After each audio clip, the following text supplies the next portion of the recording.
when you're looking at chronic stress, there is no reset. It's going, going, going, going, going. And what happens with that? The first thing we start noticing is we're not sleeping well.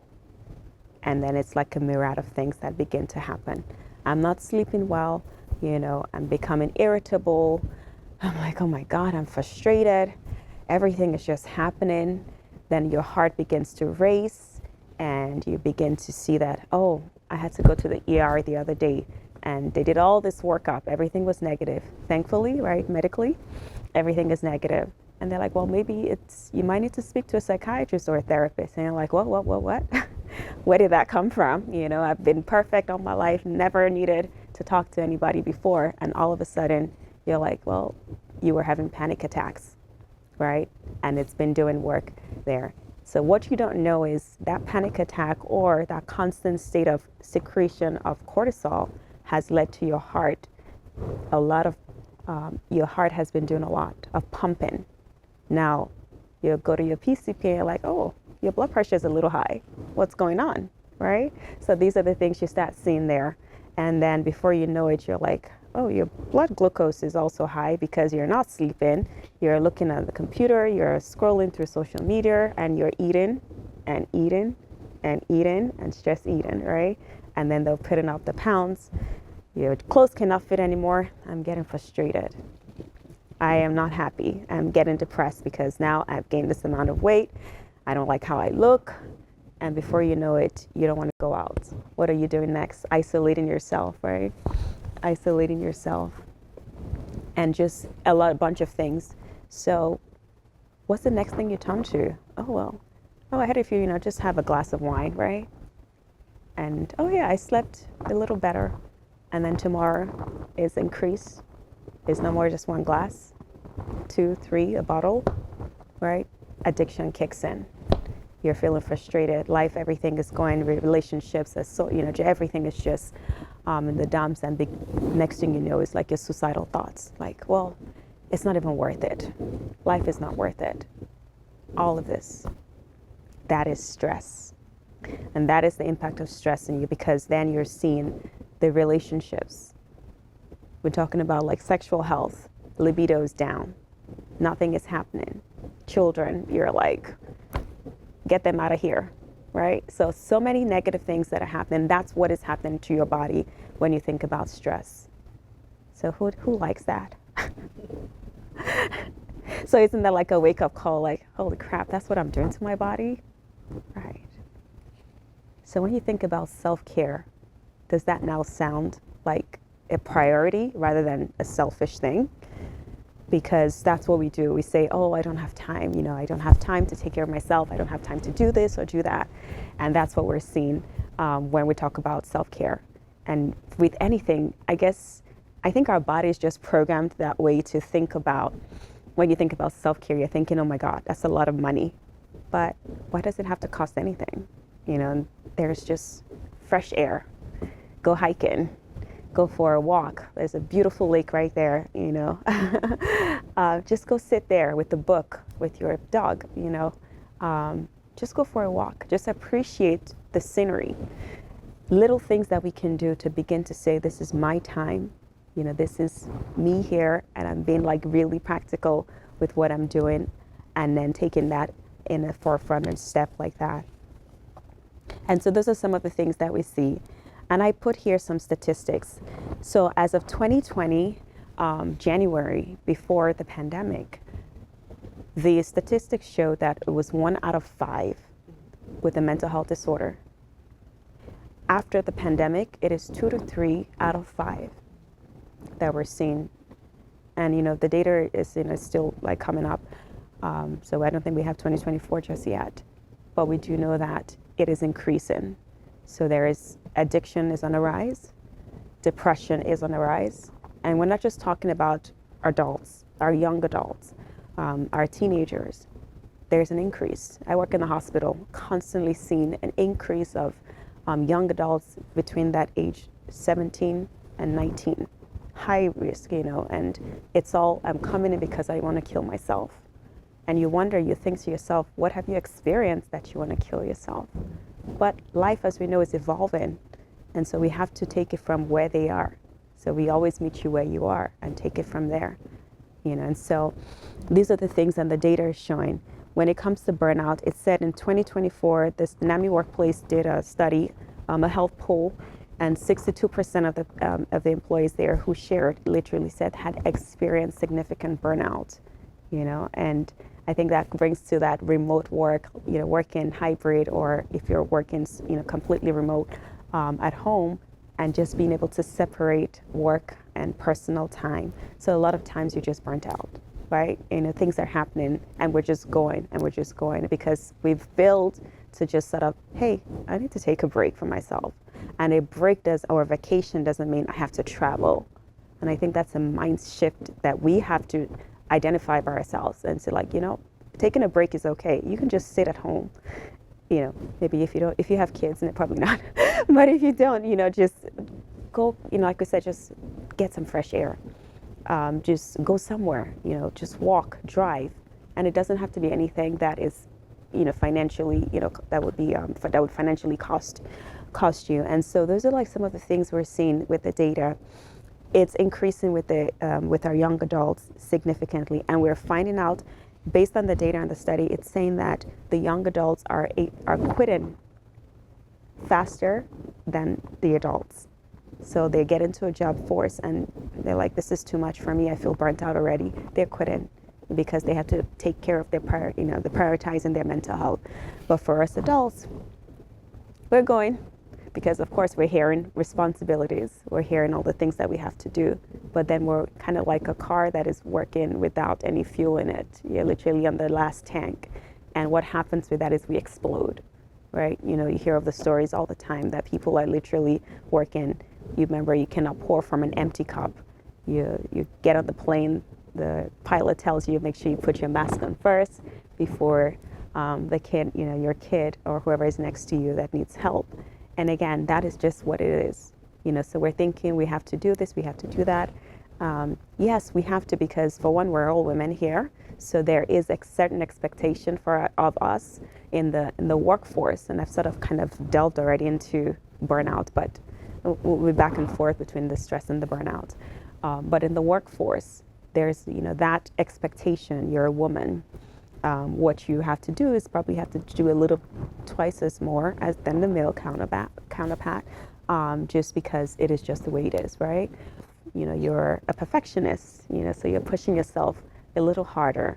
You're thinking of all these things, the imposter syndrome. So we think about all of this overcommitment, putting yourself in a place that you forget to say the powerful word, which is no. Yes. So these are things that we find ourselves in. And before you leave here today, if you haven't said no in the last 2 weeks, you're going to start. Because we must learn to really prioritize ourselves. And, if we're going and going, we're only going to hurt ourselves. We've already seen how it affects our body. And then you can imagine what it's doing to our mind. And then how do we then give our best? How do we help people that we truly desire to help? With your home health program, in therapy, all of these things. We have therapists all the time. We have doctors who will come to the hospital because they are burned out and dealing with different mental health issues. And so nobody, I say mental health does not discriminate against anyone, anything, finances, nothing. It does not care. It doesn't know a name. It just sees you and it comes to you, right? So you either have that power to say, no, I'm not going to let this take power over me, and take the necessary steps to begin to address it. And so that's where we begin to see those things. And so one of the areas, I think, when we're thinking more like practical steps, like what are the things that we can do?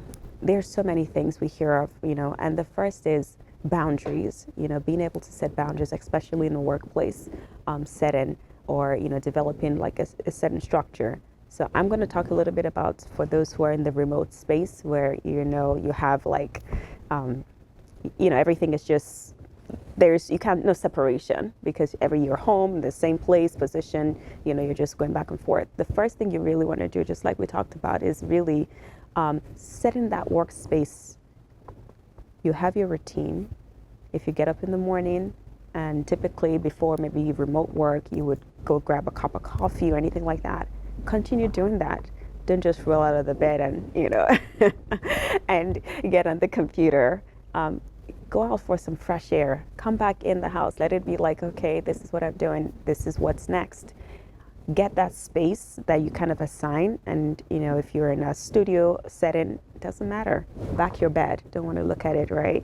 Because then it's easy to just get on the bed and keep working on the computer. But we want to really separate it where the bed is, and the room in certain places in the house should just be all about the home versus like a work setting space. So that really helps separate things. Boundaries. We cannot stress the word boundaries, which is it's 8 o'clock, I'm starting work. It's 5 o'clock, I'm leaving work. Because remember, at 4:45, that just one more email, and before you know it, it's 6 to 6:30, and you're still there. Because it's home, it doesn't feel like it's a lot, but mentally it is. And you're like, why am I so tired today? I didn't do anything. I didn't drive. I wasn't in traffic, and all of these little things. But these are little things that really, unfortunately, affects the body, the mind, and puts us in a place where we're struggling. And, they sound very easy, but anybody in here who can tell me that they've taken care of themselves in the past week or taken time for themselves in the past week, we all know that it is harder to actually practicalize some of these things. You hear it, you're like, yeah, I'll get to it. It's easier to just say that, but our body is not getting to it. Our body needs it, and sometimes it needs it now, and you don't want to ever be in a state where you pass out on stage, or, you just can't take it anymore. You can't move anymore. You're ending up in the hospital. We talk about health, the importance of health. Health is wealth. No matter what you're pursuing, chasing, if you don't have health, it's all gone. I mean, you can come to the hospitals and ask anyone in the hospital, are they thinking about their salary or the work or anything? No, they want to get out of there. They want their body back. They want their mind back. They want to be able to be actively doing or pursuing something good. But if we don't pause to actually take care of ourselves, then we find ourselves in those places where we're struggling, our health is struggling, and everything else that you vision, dream, board you have for yourself is down the drain. So we just have to take those and take those initiatives and steps with that. So one of the first step I would say is we have a 2-minute rule. The 2-minute rule is if it can be done in 2 minutes, do it then, and then don't postpone, don't procrastinate. We tend to do that a lot, and you find yourself in a space where you're just like, oh, I'll get to it. But that's really, if it's something that can really truly be done, and you have to be real and honest to yourself, with yourself. If something that can be done in 2 minutes, you really want to get it done at that point. You've probably heard of the Pomodoro technique, where you kind of sit still for 25 minutes, focus, uninterrupted time, and 5 minutes of break. How many people can actually sit uninterrupted for 25 minutes? Because guess what? The phone, the text, the social media, everything is coming. Notifications pop in. But the reality is, if you actually think about it, 25 minutes, it's a lot. You can get a lot done. And that's why that technique actually has been successful for a lot of people. And then you take a 5-minute break, and then you get back into it. We talk about like digital detox. So social media is amazing. It's wonderful. It's, how a lot of you saw, maybe some of this advertising.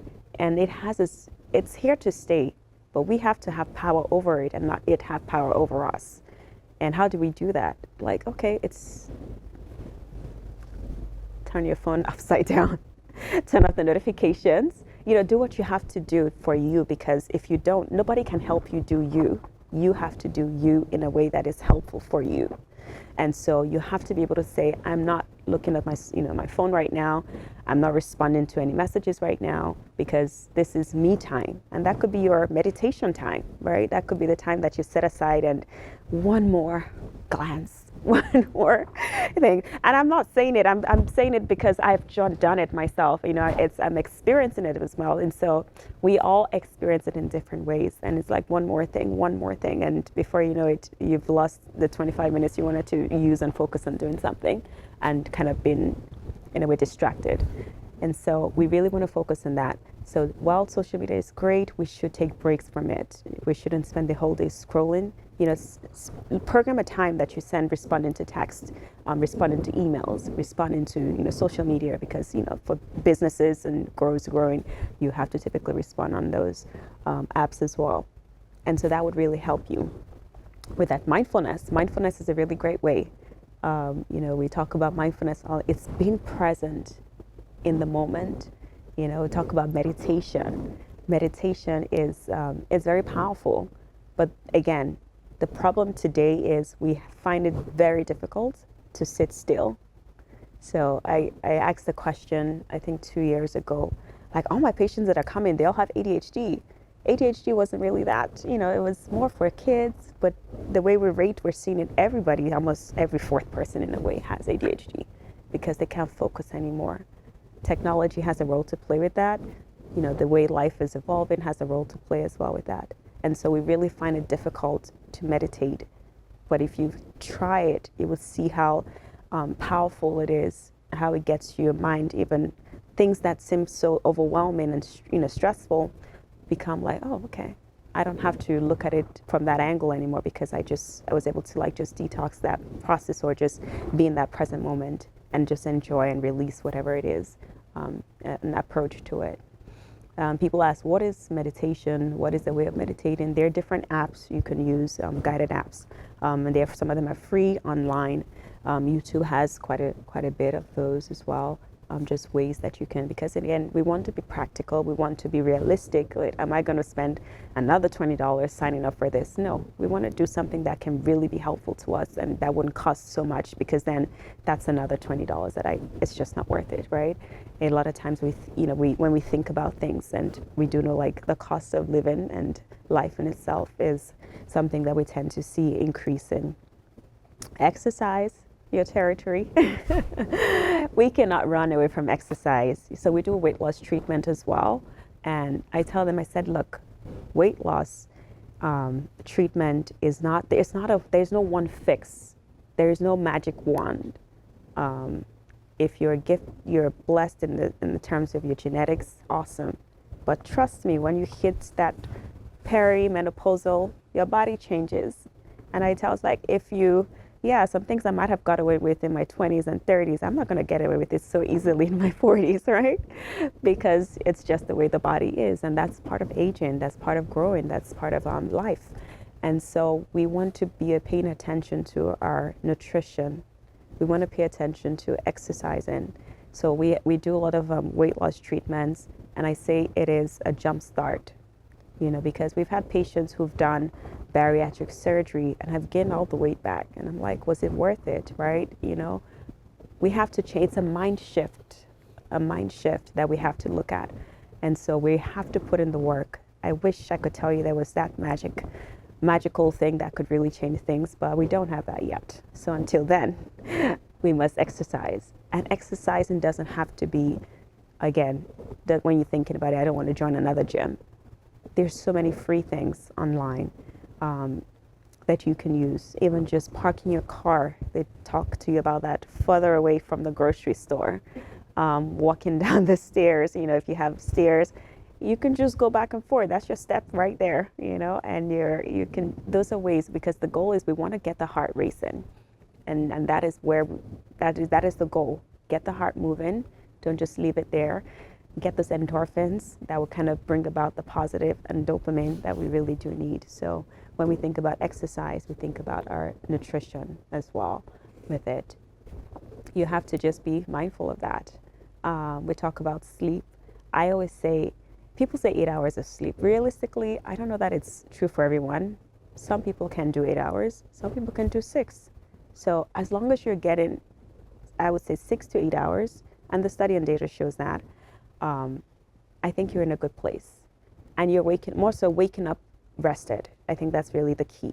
Not just, I slept and I just can't keep my eyes open, right? That's different. And so we want to like address it from that angle as well. And so we're looking at it. If you're not sleeping, again, all of those things we talked about with stress will happen. I say if you don't sleep 3-4 nights in a row, you're going to start seeing and hearing voices and you'll end up in the hospital.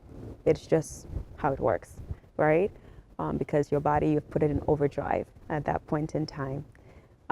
What should we be doing? Like things that we love to do, hobbies that we kind of kicked aside and it's like, oh yeah, that was when I was young. Find it out again, bring it back out, write it in your journal. Like, okay, you know what? I really enjoyed riding my bike.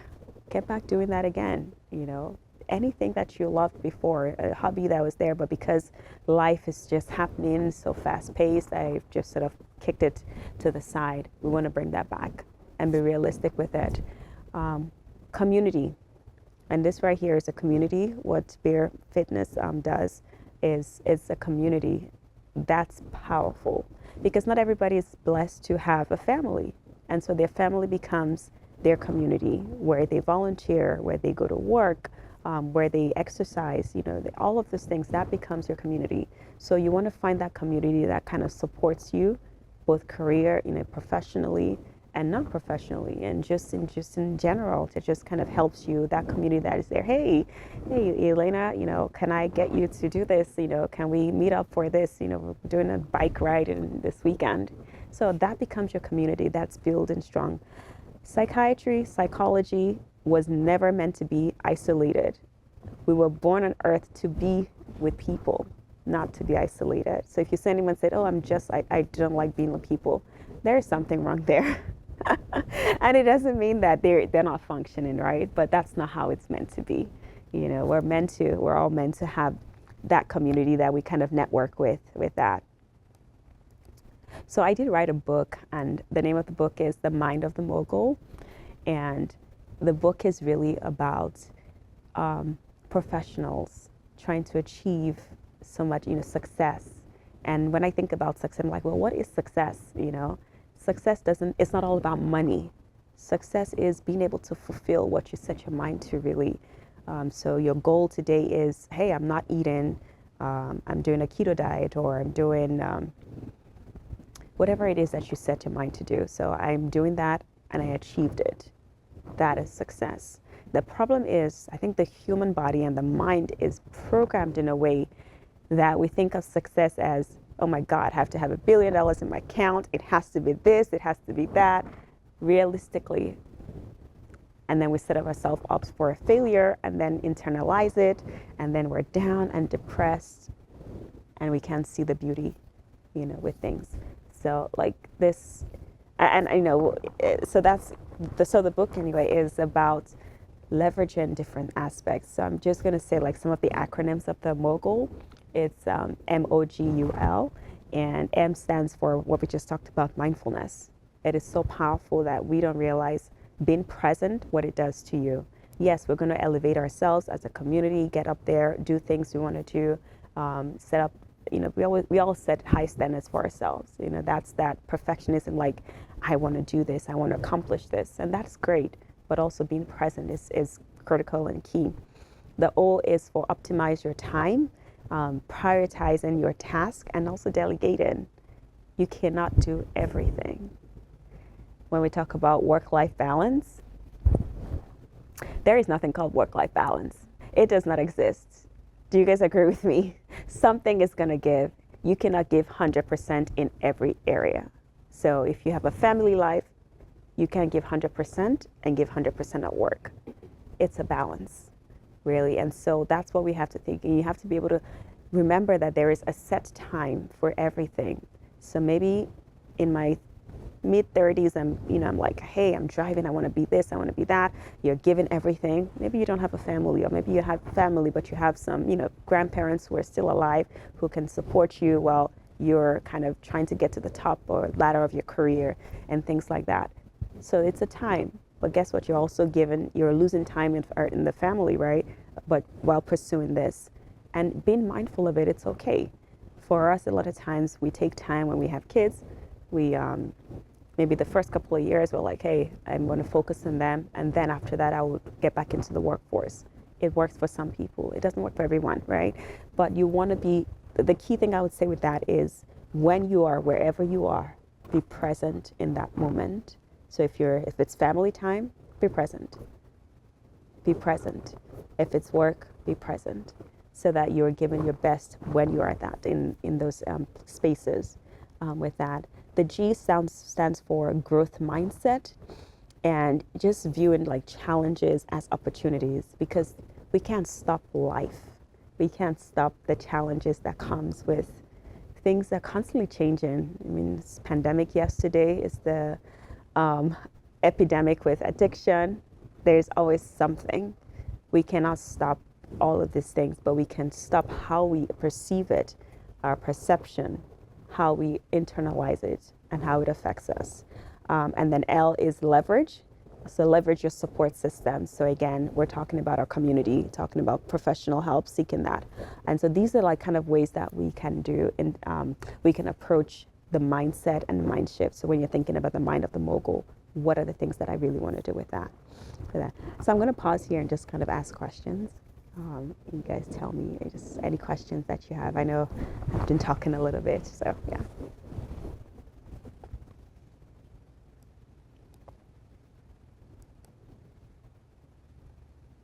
I have a question. I was reading an article that mentioned that, on a whole, that women are drinking more post-pandemic. Like, it started during the pandemic, and that after, the habit didn't necessarily decrease after the fact. So then my question to you is, have you noticed an upward tick as far as patients are concerned, or about that particular issue? Absolutely. Yeah. Increase in addiction has literally soared. I think the first year that was the highest. I think everyone that came in, I had to prescribe medication for, get them into therapy. And some have done well, but some are still on that journey. And so there has been that increase. And typically for women, they tend to isolate when they're drinking. So it's not so obvious. So they're not like the guys who are at the clubs and with their friends and drinking excessively. It's just them in their house. So you don't even know that there's a problem with that. And so that's what we saw. Okay. And that's always been the general like idea typically when we see with women. And so that is when you have to be like, and it's, by the time they come to us, it's affecting something. Okay. That's the unfortunate part. So it's not like, hey, I just noticed I'm drinking a little bit more, and I'm like, I just want to see you early to address that. I don't see that. You know, I think maybe one person, but that's because they knew who I was and they were able to confide and share that. But people don't come to you, they come when something is at stake. They've changed so much in their ways of approach with career, relationships, children, just everything, or they've got into a DUI for whatnot, or something has happened. And then they're like, oh, this is affecting, this is serious, I need to do something about it. And so that's what we're seeing. Why do you think it is? Why do you think the pandemic made why, or maybe it was already there, but why are women drinking more post-pandemic? So before the pandemic, you had the ability to do anything. So your coping skill was better. You were able to, just think about it, you were locked up, like literally cooped up. I think, I don't know what I was watching yesterday, and she said she had not left her home in 2 years. So the most she came out was to her door. That's a problem. And so people were really like taken out of their routine. There was a lot of fear, a lot of loss. You know, people died. Life changed, maybe career paths changed. You know, all of the things that nobody had anticipated. You know, you had this vision, oh yeah, I do this, I do that, you know, and I just keep getting up to wherever it is I'm trying to get to. But that came and it shook everything that you believed or you once held. And I think that's what we're seeing with our young adults, more so because their life has really been changed. A lot of them, their life has really been on social media. And so we can't fault them for being what they are today, and you know the challenges that we're seeing in them. So I think that has played a significant role It was a way of coping. People were anxious, didn't know how to address it. Alcohol is a mood. It helps as what it is, but then you take a little more, a little more, and it becomes a problem. So along the lines with alcohol and, everybody doing that, I find today, and I see it as a little concerning, you can tell me if you feel the same way, I feel like everybody is, because either smoking marijuana or, taking some form of it or edibles, like, do we not see that as a problem? Do you find that as addiction too? I mean, I think we've gone along the ways that we've accepted it, like, oh, it's okay to do this. But you see, I see younger kids just, really, it's just part of their everyday life. Is that? 90% of my patients use marijuana, and I would actually say that maybe 95% of my patients.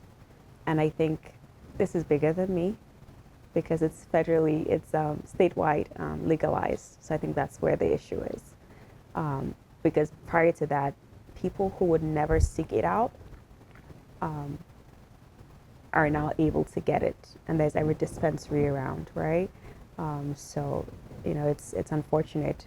And I keep saying to myself, well, why do you choose to? Why do you want to try it anyway? Like, why do you have to?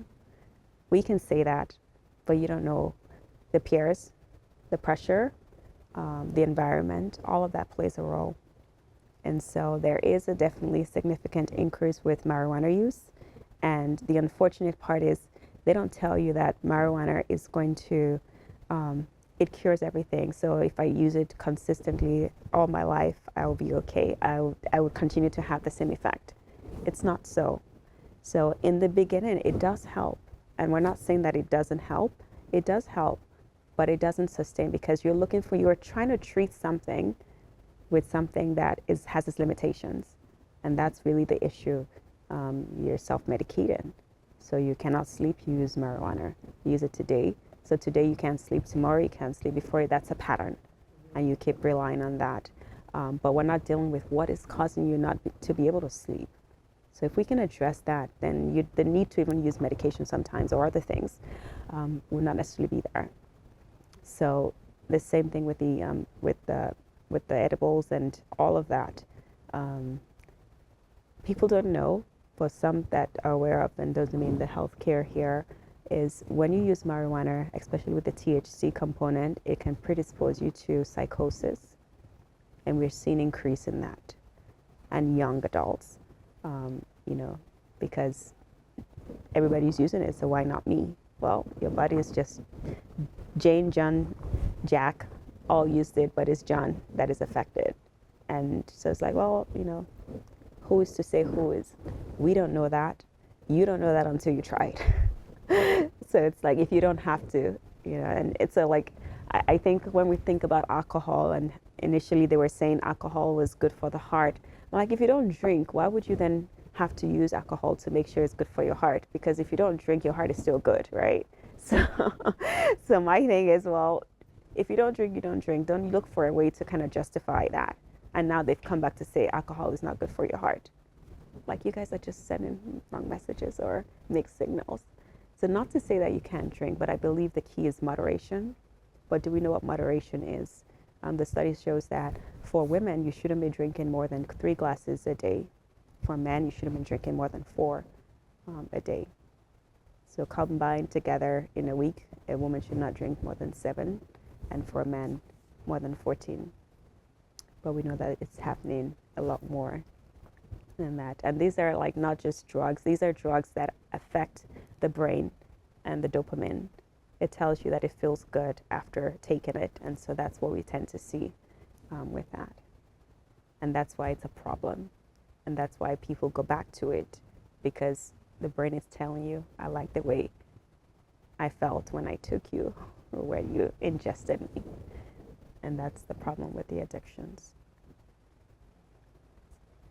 Did you say 3 glasses a day? Yes. That's Luck for me. I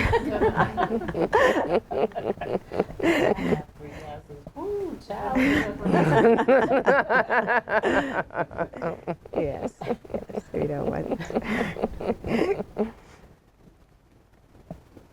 Is the sense that it's marijuana or but the underlying fact that people are unhappy, like they're seeking these things out. So if it wasn't marijuana, it'd be alcohol. If it wasn't in the level to which your addiction is whatever pain.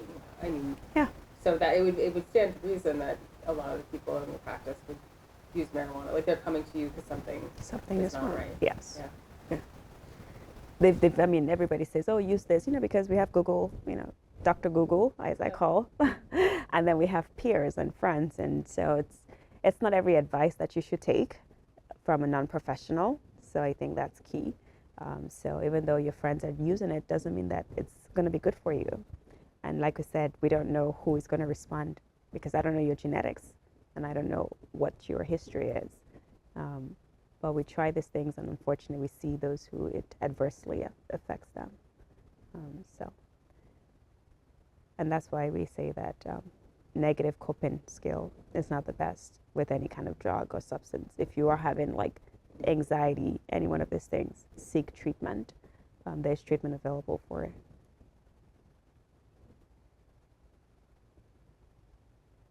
What did you think of the Surgeon General wanting to put warning labels on social media for kids? Because I was like thinking it's on that. I mean, so, the Surgeon General talked about social media and not marijuana. It's interesting. Yes, I think it's I just talked about it. It has its positive, it has its negatives, and for our kids today, I think it's important. I cannot give an answer to that, but for me personally, I do believe that our children should not be on it 24/7. It is not helpful. It's not healthy. We're seeing a lot of cyberbullying. People don't even know how to make friends anymore because they're literally on, except when they go to school and they're forced in that time frame to not have their social media, their phones and things like that. And so it's almost like living in this fantasy world because they're playing all these games and thinking life is as this, different games that they play. So I do believe that there should be limitations, but I believe that our parents, those as parents here, are too busy and are working, and you're like, oh yeah, just have the tablet. And I've been guilty as well. So it's not because I don't want to be there or kind of be, but sometimes you're so busy, you're like, I need to get this through. And you're just thinking, but that is not the best thing. So we need to giving them something else to occupy their time with. Forcing your families or, loved ones, to do things outside, go outside, play. People don't play the way they used to. Get into soccer, swimming, all this fun activities that we used to have growing up. It's different. You just find everybody on there, they're just game, and it's a problem, and it is an addiction. We have the gaming world, so. I hear you saying, tell me if you agree with me, but I wish smartphones were not a thing for kids under a certain age, because it's not just the social media. It's the whole phone. It's the whole phone. Yeah. Yeah, and I work with kids in my office, and I say to my middle schoolers especially, like, if it was up to me, I would take all of the smartphones away from all the middle schoolers. Not you, you're not the problem. Yeah. Your brain's not ready It's not ready. for that kind of temptation. Yeah. It's not ready. Yeah. Because remember, Babies who know how to scroll. yeah. Like, how? She's 8 months? What? And scrolling. Like, Well, and I also think there's a little bit of parenting has changed where you're expected to. I mean, it used to be you open the door and you saw your parents 12 hours later. Like, that's not how people parent anymore.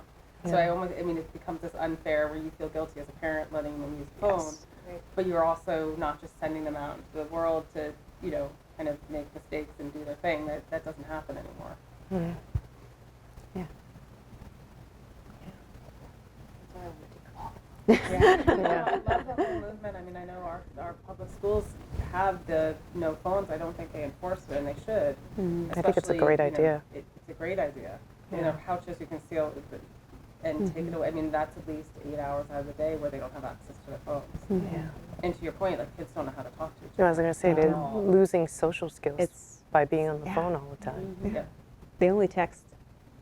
Have you seen a teenager who wants to call you? Yeah, it's true. I have two teenagers, and absolutely not. I Yeah. haven't. They just That's text that him. way with adults too sometimes. Exactly. You know, That- this is true. Surgeon General label should be for adults too. Yeah. Absolutely.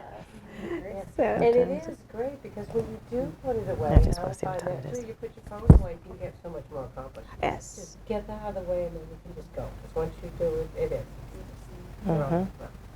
Well, it's funny when we're talking about the pandemic, and I was thinking, all of a sudden you have all your experiences with other people work through social media, and that's not necessarily your best. It's not the best way to see people. No. And there were a lot of things that happened during that time that kind of put people at odds with one another, and I wonder if I don't think we've come full circle in dealing with that. Yeah. The struggle is still out there. Yeah. Yeah. A lot happened during that time. Homes split up, trauma, and a lot of things. The substances, depression, you lost grief. So people are still dealing with that. It's not over, right? You don't just pack it up and forget it. And so it's a process to even coming out, and it goes back to your word with stigma. Like, how do I know that it's okay to just seek help? And I think there's a lot of pressure on people to say like, well, that's done, we're fine. Yes. Mm-hmm. Hey, how long have you been doing it? Aren't you done? Aren't you better all? Aren't you all? Like, no, it's as long as I need, right? As long as I need. And that's, On the flip side, it made people slow down. I mean, if you take the kind of the horrific sadness and it did, people were having family dinners and going for walks and doing all these things, and I think it completely, once things opened up, people kind of fell back in the same patterns. Yeah. yeah. So would you say that maybe overall, aside from the pandemic highlighting not some things, a lot of things, would you say that maybe in general we need to work on coping mechanisms for these things when they come up, and maybe these things were highlighted more because they were more within this period of time? It was kind of, yeah, I mean. Oh, yeah. I So mean- we have to work on the coping skills. First of all, we have to acknowledge that there is a problem. I think that's the first step, which is, okay, I see a pattern here. I don't like it. I need to address this. So we have to say there is something going on, because if you don't know what you're treating, then it's futile. So we want to say that there is something going on, and then we can begin to address it and take the steps towards that. People talk about journaling. These are like great ways. Gratitude, appreciating life again.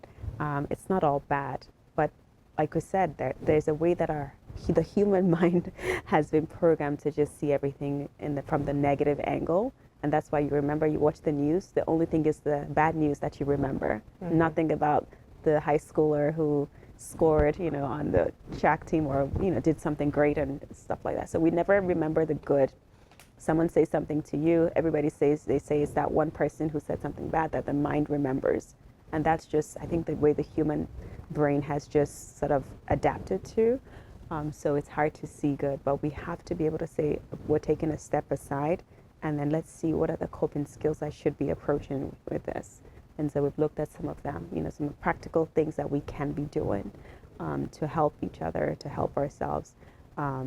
We talk about, one of the things I always say to everyone is make sure you have on your phone 4 numbers that you can call when you're having a really tough day or feeling really low and you need to reach out, because you might reach the first person, second, everybody's busy, but hopefully that 4th person, someone will be able to respond to you, or even for you to be that person to someone else. Because again, when we talk about stigma, it's not just one way, it's both ways.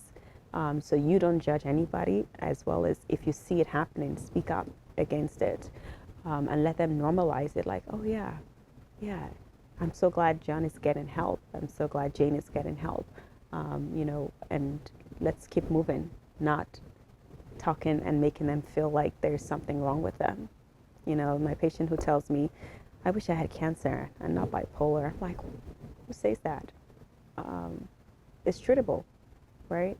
And the highest and the greatest minds have bipolar, but they're successful and they continue to do great things.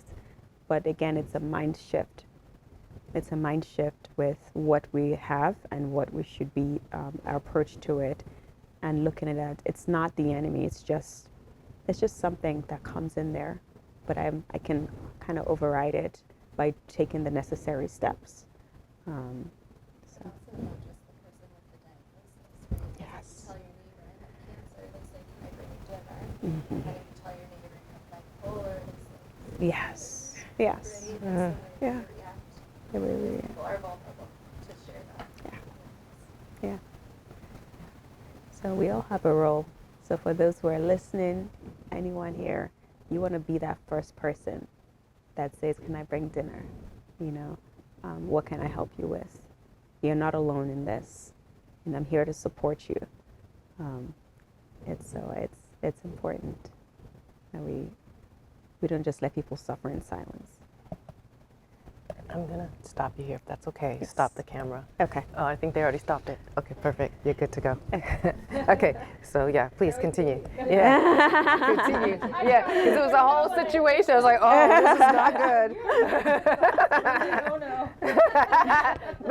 But feel free to keep talking. Yeah. I just, if people have private questions, I didn't want it to be, so. Well, please continue and help yourselves. There's plenty. That's so good. Well, I just wanted to say I'm thankful for you mentioning taking time for self. And I think a lot of times people don't take the time to even just breathe, right? We just get up in the morning and we're like, we're going, but we're not really breathing. Mm-hmm. And scheduling that time for yourself. You know what I mean? Yeah. Like, we work 9 to 5, and so, like you said, sometimes work until 6, 7, and it's unmindfully we do it because we're just there on the computer and typing, but I think people need to take time to schedule everything, even time for themselves. Yeah. Like, okay, I'll have 1 hour for email and 1 hour to, make phone calls and 1 hour to do this, and putting limits. That's the no, right? Putting the limits on what you do for everyone else and everything else, and, but giving yourself that time. Mm-hmm. Yeah, absolutely. Thank you. We live in such a fast-paced world. Oh, yes. Yeah. It's, Go, go, go, go, go. As soon as you get up. yeah. I like to go to Maine, and I can tell you when you're in Massachusetts, the minute you go over into New Hampshire or Maine, it's like this calmness. It's like, oh, it's nothing. It's just calm, no traffic, everybody's relaxed. I mean, yeah, when you find your little sanctuary or whatever, it's definitely different.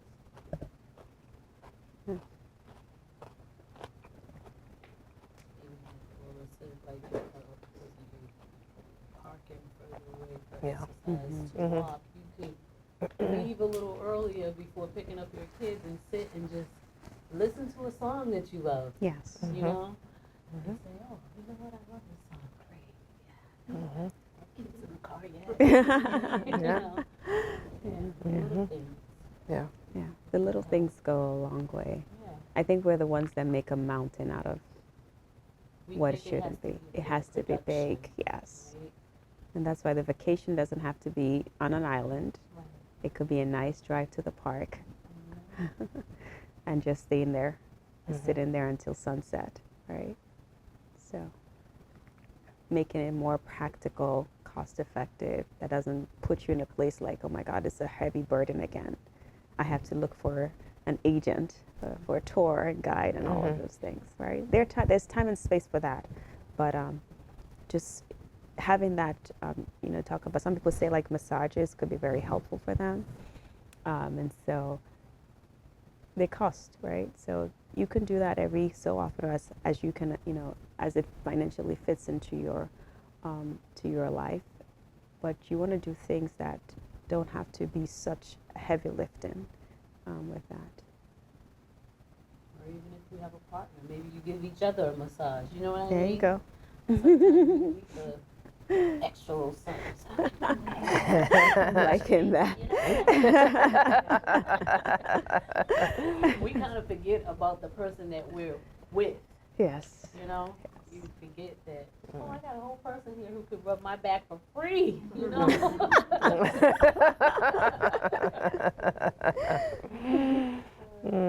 Yeah. Yeah. There you go. There you go. What you do is you go buy some massage oils and things like that, and you bring it home and be like, oh, guess what I got for us? You know? Yeah. It's Yeah. true. Absolutely. Love that. Yeah. Yes. Before we move forward, thank you so much for being with us today. Thank you for, again, making it. I know you already said it, but I want to say it again. Thank you. Thank you so much. This has been very helpful, very informative. Thanks for having me. Yeah, I'm so glad you could make it. Yes. You know, it's something different to hear your trainer talk about it, but it's different when it comes from you. You're a doctor, and I think that makes a difference. You know, and it also reminds me of what I also need to do, even though I do this side of things. So We're all Yeah. guilty. Yeah. I think the first is we know what we want to do, but we just can't stop or pause to do it. Yeah. And so we want to be, we don't want to drop dead, Yeah. bottom line, or live unfulfilled lives. And so by taking that pause to say, you know what, taking care of myself is priority. It's not selfish. It's important. You're a better spouse, you're a better partner, better mother or father, so yeah. Do you find higher percentage of maybe mental health as women?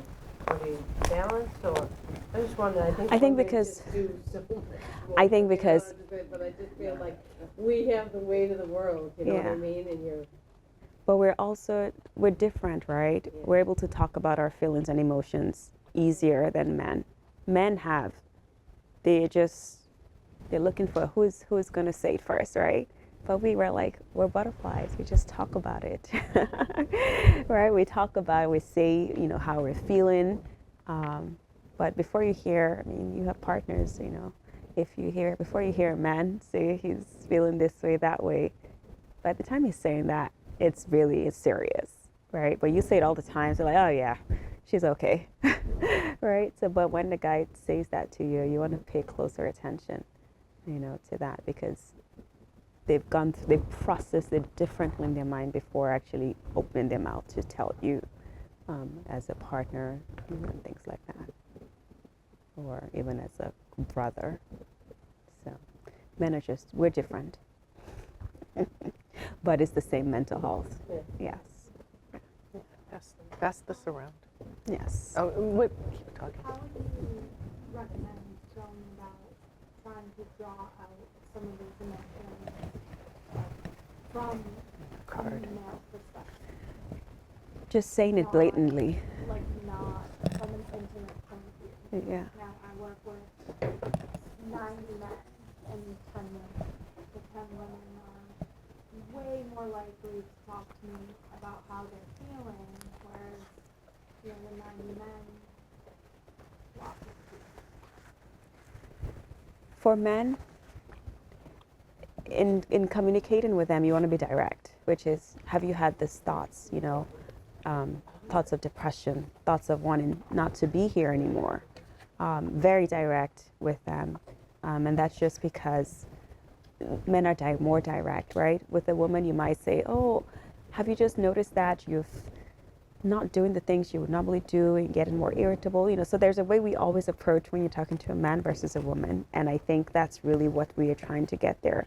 But being direct, because men are like, they're ready to go, they're like, okay, they're ready to move, and I think the world is changing as we see, but that typically has been the the masculine side of things, and how we approach them. So being direct with them, because people typically say when you ask someone if they're feeling suicidal or depressed or if they want to hurt themselves, that if you ask them directly, that you're planting it into their head. No, the person has probably thought about it multiple times before you said it. It's just nobody ever asked them.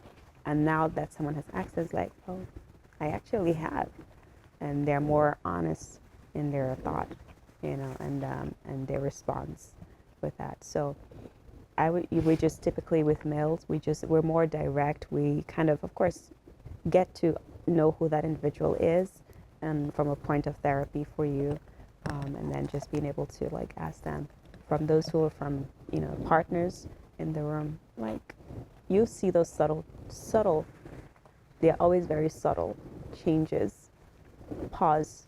Don't let it mount or build up, because something is going on and they're not talking about it, and they're not ready to talk about it or say what it is, whether it's work, family, finance, any one of those things. So it's always very subtle. So that's why you have to know that individual, because you will pick up on it. And your goal is to like, oh, hey, ding, ding, ding, we need to pause here. What's going on? Yeah.